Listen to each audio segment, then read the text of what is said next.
shear up to 200 sheep a day, and over the next 3 months John will be shearing anything 15,000 sheep plus, because John also do the shearing for other farmers in the area that may only own 100, 200 sheep, so they need somebody to come in and be able to do the work for them.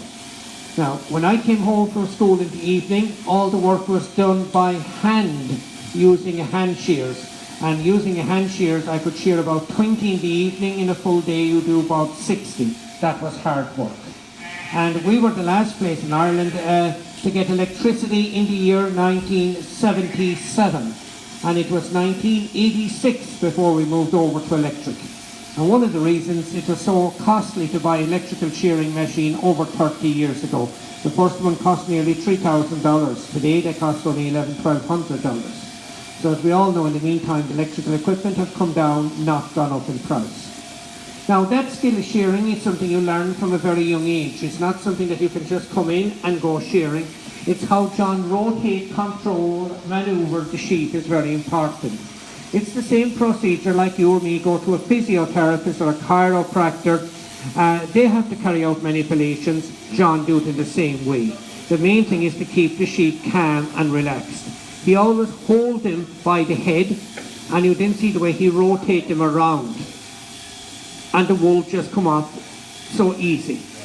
Now, that handpiece that he's using takes a lot of skill, because there's a huge vibration, and it also gets very hot. If you start using it within 5 minutes, your hand will be totally numb. You will not be able to control it.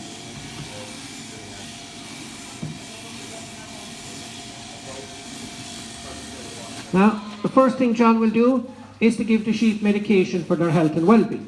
So he will give them now like a cough bottle mixture, and this kills the parasite liver fluke. And liver fluke thrive here with the wet climate we have in Ireland.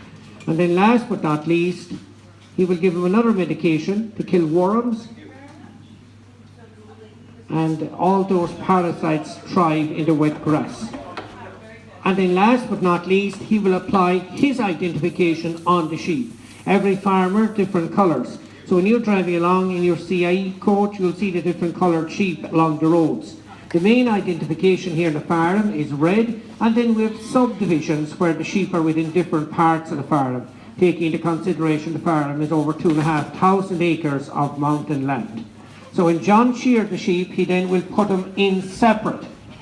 Now, sheep never walk with you, you always have to pull them, that's a part of their nature. If you're going left, they're going right. So that's the nature of the sheep. So what John do, he let the sheep rest inside. I'll give her food later, she's staying overnight, and then tomorrow she'll go back out if it's not raining. Now, see the wool? You were in Blarney this morning. Anybody bought a wool sweater? Blarney was a huge woolen mills in the past. They employed up to 800 people at the outbreak of World War I. So where you went this morning, 800 people worked there up to World War I. Now, that wool, beautiful soft wool, and that's the wool go directly for the making of high quality wool sweaters. Thanks, John. Yeah.